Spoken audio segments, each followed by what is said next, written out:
नमस्कार, सत श्री अकाल, आदाब। स्वागत है जी डॉक्टर भल्ला होम्योपैथिक क्लिनिक में आप सबका। आज का जो टॉपिक है वो लोअर बैक पेन के बारे में है, जिसे लम्बैगो भी कहा जाता है और इसे कमर दर्द भी कह देते हैं।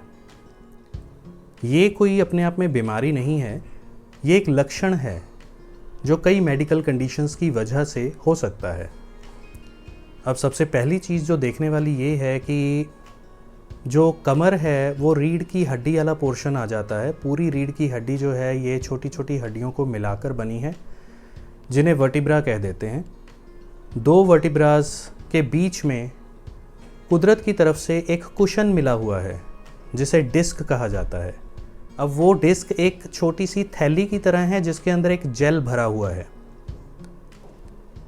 ये जो कुशन है ये हड्डियों को आपस में जर्क लगने से भी बचाता है और रीढ़ की हड्डी की लचक बनाए रखने में भी मदद करता है। इसी के सहारे हमारी पूरी रीढ़ की हड्डी जो है वो आगे पीछे मुड़ सकती है, साइड्स पे मुड़ सकती है, तो हमारी मूवमेंट्स में बहुत मदद करती है ये चीज़।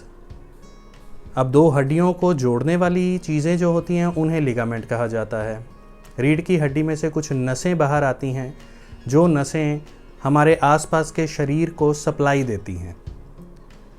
अगर किसी वजह से इन चीज़ों में कोई दिक्कत आ जाए, जैसे कि रीढ़ की हड्डी में, डिस्क में, वहाँ से निकलती हुई नसों में या हड्डियों को जोड़ने वाले जो लिगामेंट्स हैं उनमें, तो इन किसी भी कारणों की वजह से कमर दर्द हो सकता है। कई बार क्या होता है कि हम बहुत ज़ोर लगा करके वज़न उठा लेते हैं, कमर मोड़ के रीढ़ की हड्डी के ऊपर ज़ोर डाल के, और वो हमारी अपनी लिमिट से कहीं ज़्यादा होता है। उस वजह से कई बारी कमर में दर्द होना शुरू हो जाता है। अब बच्चे कई बार खेल के बाहर से आते हैं, खेलते समय तो दर्द नहीं हुआ, घर पे आके जब रेस्ट किया तब पता चला जी कमर में दर्द हो रहा है। क्यों? झुक के बहुत कुछ कर लिया वहाँ पे। या कई लोग गार्डनिंग करते हैं, पीछे घास काट लिया या नीचे झुक झुक के कोई काम कर लिया, उसकी वजह से कमर में दर्द रहने लग जाता है। अगर बहुत ज़्यादा ज़ोर लग गया तो वहाँ पे डिस्क स्लिप भी हो सकती है अपनी जगह से, या डिस्क रप्चर भी हो सकती है, उसको डैमेज हो सकती है, जो अंदर का जेल है, द्रव है, वो बाहर आ सकता है।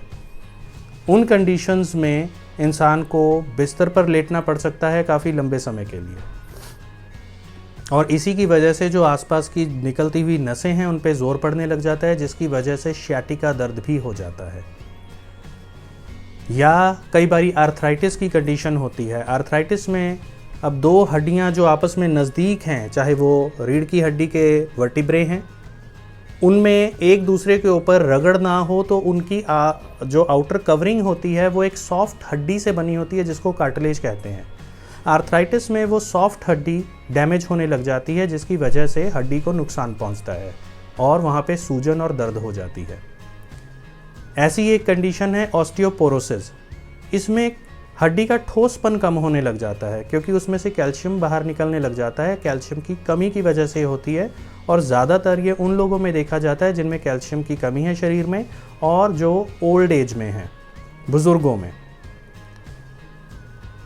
इसके साथ साथ कुछ और कंडीशंस हैं जिसकी वजह से कमर दर्द हो सकता है, मगर वो आम तौर पे जल्दी देखने को नहीं मिलती।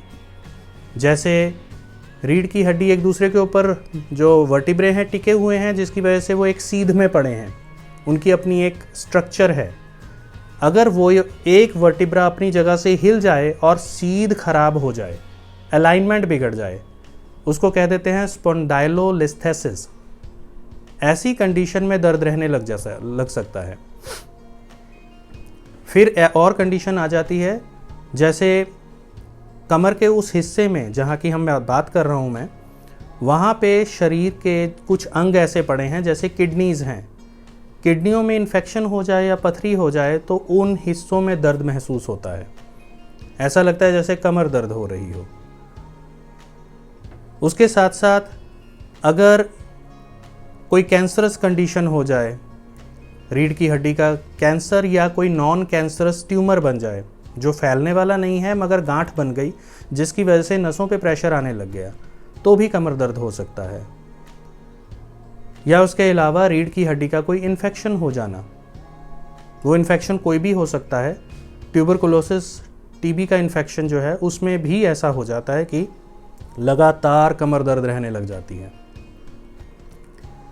अब कमर दर्द जब होती है तो लक्षण जो होंगे वो स्वाभाविक हैं कि हम अच्छे से मूव नहीं कर पाएंगे, हल्का हल्का दर्द बना रहेगा, या दर्द कई बारी बहुत तेज़ भी हो सकता है। और अगर नस के ऊपर दबाव आ रहा है, जिसको हम शाटिका कह देते हैं, तो कमर से दर्द निकल के पूरी टांग में जाता है, टांग के पीछे के हिस्से में,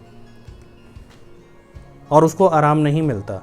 और उसके साथ साथ वहाँ पे झुंझुनाहट भी होती है, वो वाला हिस्सा जहाँ पर दर्द है वो सो भी सकता है, जैसे सुन्न हो गया। तो ये लक्षण साथ में हो सकते हैं। अब उन लोगों में ये चीज़ें ज़्यादा जल्दी होती हैं जो बहुत ज़्यादा बैठे रहते हैं, एक्सरसाइज नहीं करते, जिनमें मोटापा बहुत ज़्यादा है, या जो ज़रूरत से ज़्यादा वज़न उठाने वाला कोई काम कर रहे हैं, या वो लोग जिनको पहले से आर्थराइटिस की तकलीफ़ है और थोड़ा सा कुछ काम किया और तकलीफ़ आ गई। अब इन चीज़ों से बचने का साधन भी यही है कि बहुत ज़्यादा वज़न ना उठाएं, नियमित रूप पे एक्सरसाइज करते रहें ताकि बैक के मसल्स इतने स्ट्रॉन्ग हों कि हड्डी पे जोर ना जाए। अपना खान पान ऐसा रखें कि आपके शरीर में कैल्शियम की कमी ना आए।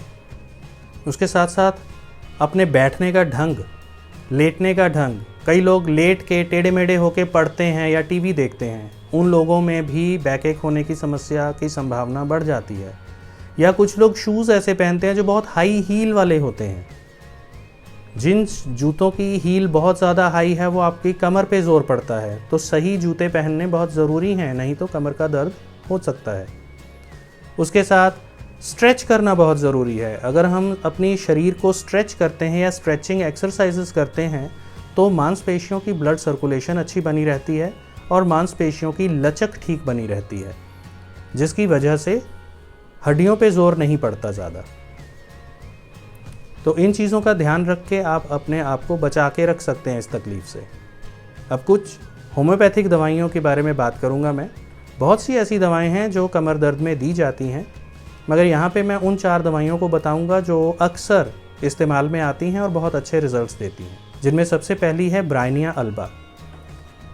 ब्राइनिया अल्बा एक ऐसी दवाई है जो कमर में स्टिफनेस आने की वजह से दर्द हो रहा है, उसके साथ साथ आप हिल नहीं पा रहे या ज़रा सा हिलने की कोशिश करते हैं तो दर्द बढ़ जाता है, बेड पे लेटे हुए हैं, करवट लेना भी मुश्किल हुआ है, मौसम के बदलाव पे जो दर्द आते हैं, उन कंडीशंस में ब्राइनिया बहुत अच्छा काम करती है। इसके बाद है लीडम पाल। लीडम पाल एक ऐसी दवाई है जो गठिए के दर्दों के लिए अच्छी मानी जाती है। कमर में भी दर्द होने पे भी ये दवा दी जाती है। इस दवाई के ये लक्षण हैं कि पैरों की तरफ से शुरू होकर दर्द ऊपर की तरफ जाता है और छोटे जोड़ों में ज़्यादा दिक्कत महसूस होती है। फिर आ जाती है नक्स वोमिका। ये एक ऐसी दवाई है जो कमर दर्द के साथ साथ पेट की समस्या भी मौजूद होती है। कब्ज़ होना, पेट में गैस होना, हाजमा ठीक ना रहना और कमर में दर्द भी होना, ये सारी समस्याएं मौजूद होंगी, तो ये इंडिकेशन हो जाती है नक्स वोमिका की। फिर आखिर में आ जाती है रस टॉक्सिकोडेंड्रोन, इसे रसटॉक्स भी कह देते हैं।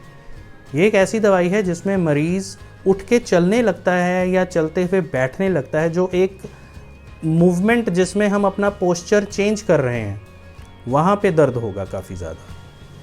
उस कंडीशन में दर्द होगा कि उठते समय दर्द हो रहा है या बैठते समय दर्द हो रहा है।